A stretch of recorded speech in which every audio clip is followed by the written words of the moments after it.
Back on ABC24 this week, let's talk about the DA's office now. First, there was some heat for when the DA decided he was going to reduce bonds for inmates, and in some cases took a lot of heat for that.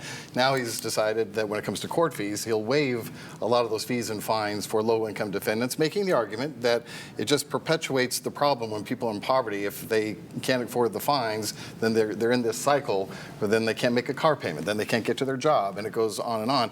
Let's let him hear him explain it first, and then we'll talk about it on the other side. That further gets them into that same hamster wheel, that vicious cycle, because then in the past they've been up on charges for driving without a license. It also makes it harder for them to maintain employment. Again, none of this makes us safer in Shelby County.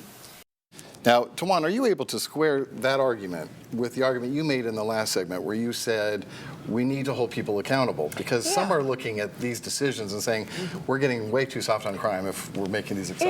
Yeah, I am. If we're weighing the fees for nonviolent offenses, I'm okay with that.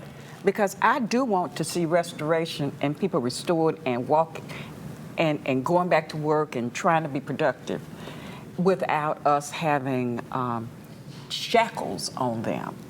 However, if we're talking about violent offenses, I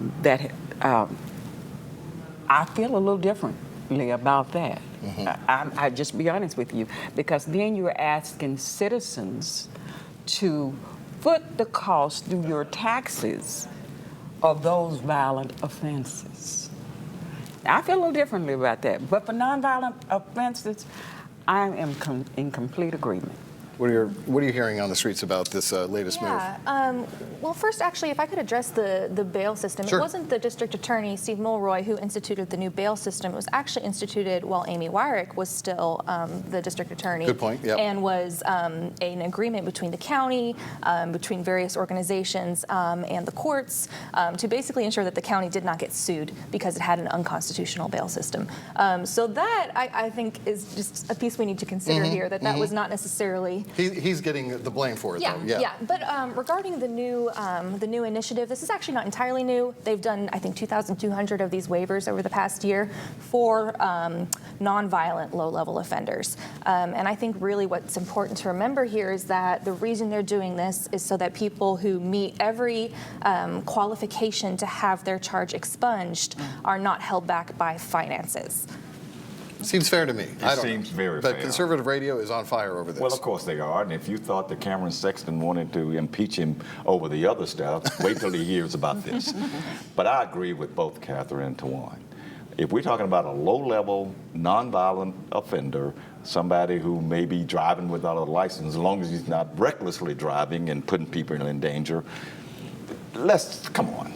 I mean, the only people who are going to be hurt here are people who are raking in the money, who would be the courts anyway. So I agree with this.